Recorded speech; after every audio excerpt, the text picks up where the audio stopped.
Hello everyone! If you follow me on any of the apps, you know I've been working on this dress for almost a year now, and I figured I would give you a tutorial on how to make the roses so that I'm not alone. The roses can be made using any yarn as long as you use the corresponding hook.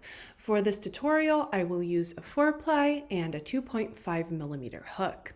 You're also going to need a pair of scissors and a tapestry needle, or as I'm using here, a beading needle. I have made over 600 of these roses and I choose the beading needle simply because it's so much faster to thread. I have made the roses in two different ways, and we're gonna start with a larger, or maybe taller is the right word.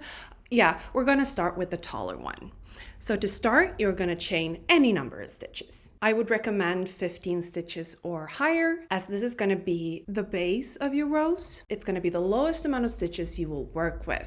For the rose that I am making here, I start with 20 stitches on my foundation chain. Then we make a turning chain and proceed to half double crochet one in each of the stitches from our foundation chain. I use US terminology, so a half double crochet is yarn over, insert hook, pick up yarn, make another yarn over, and pull through all loops on hook. For this first row where we work in the foundation chain, you can work in any loop you'd like, but for the rest of the project, we are going to work through both loops. So in my case, at the end of this finished row, I am going to have 20 half double crochets. If you made 15 stitches on your foundation chain, you're going to have 15 half double crochets. If you made 40 stitches on your foundation chain, you're going to have 40. It's simple math, really.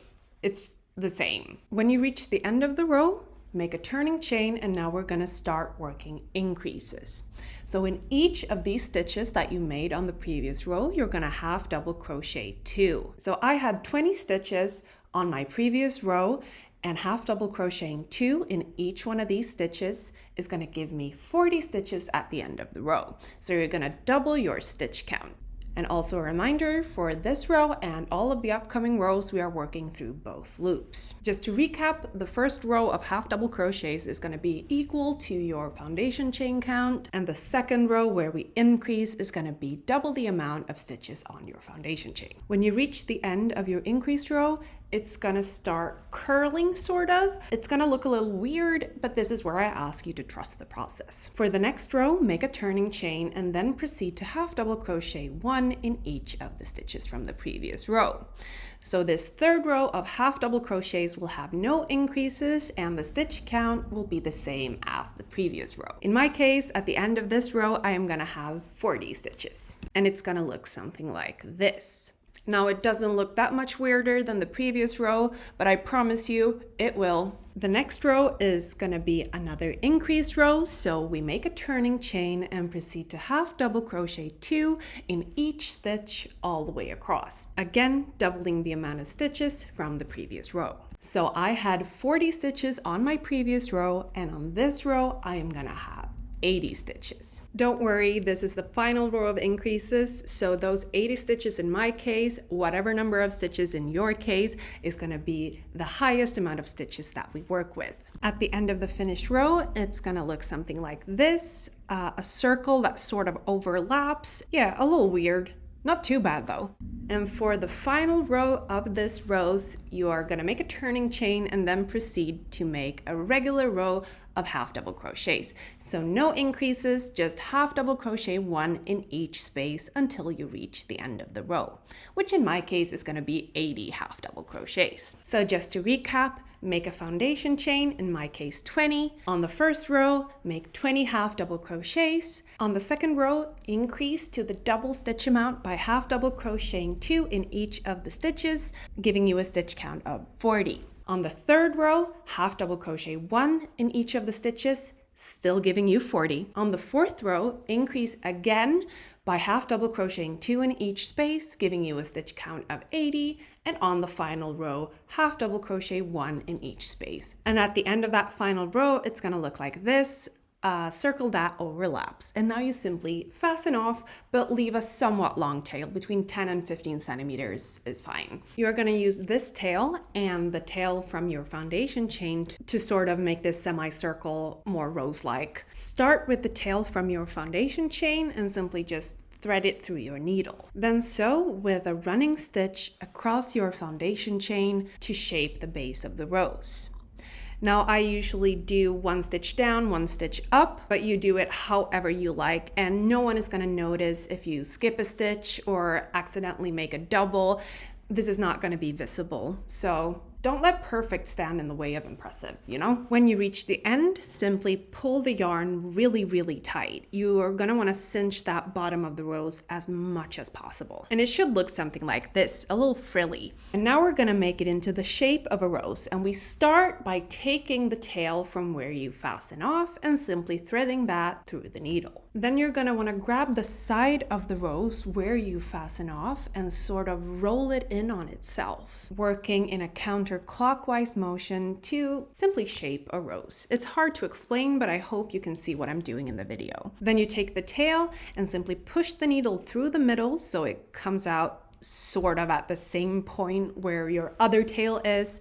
Pull the yarn through, and just like you did with the other tail, pull it really hard to sort of cinch the rose together. Securing it is really simple. Just use the tails to tie a double knot. And there you have it. You have made a rose. This is the taller one of the options with 5 rows of half double crochets, and we're gonna move on to the lower option, which only has 3 rows of half double crochets. The instructions for the shorter option are going to be a little bit more speedy because it is in essence just a repetition of the first 3 rows of the taller option. We are once again going to start by chaining any number of stitches. The lower option will be smaller than the taller option sort of by default, so in order to have it cover as much area as the taller option, you're going to want to chain double the amount of stitches that you did for the taller option. You can of course also chain the same amount of stitches or a smaller amount if you want a smaller rose. But in my case, I am working with a foundation chain of 40 stitches for this lower option. For the first row of half double crochets, you are just going to repeat the instructions from the taller option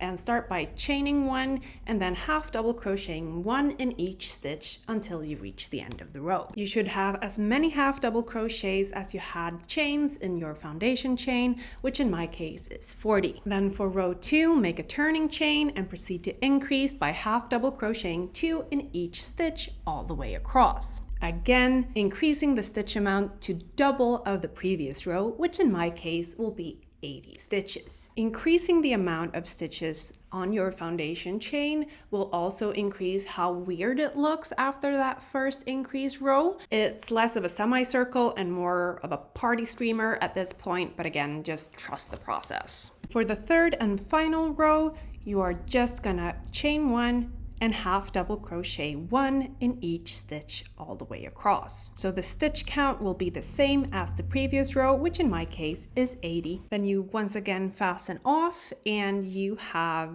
this weird looking thing. Then you repeat the steps from the taller rows by threading the tail from the foundation chain and sewing with a running stitch along the base. Since you have more stitches on the base, this is going to be a little bit finicky, but you're going to get there. I believe in you. Work all the way across, and when you get to the end, pull the tail really tight so that you cinch the base of the rose. Now, since you have more stitches on the base, it's easy for the rose to sort of fold in the wrong direction. So before you thread the needle through the fastening off tail, make sure that the rose is gonna roll in on itself smoothly. Working with a larger number of stitches also gives you the option to either roll it up really tightly or, like I'm doing here, sort of giving it a frilly edge. That's completely up to you and what you like. Just make sure that it is what you like before you secure it, and you secure this the same way you did with the taller rose, simply by pulling the fastening off tail through the bottom, sort of in the same place where your casting on tail is, and then tying a double knot. And this is what it's gonna look like. You can sort of adjust the shape a little bit afterwards to make sure it is exactly how you like it. And here are the 2 options side by side. I hope you found this helpful, and even if you didn't, I hope that you can find it in your heart to have some sympathy for me while I go and make another 100 roses. Bye now.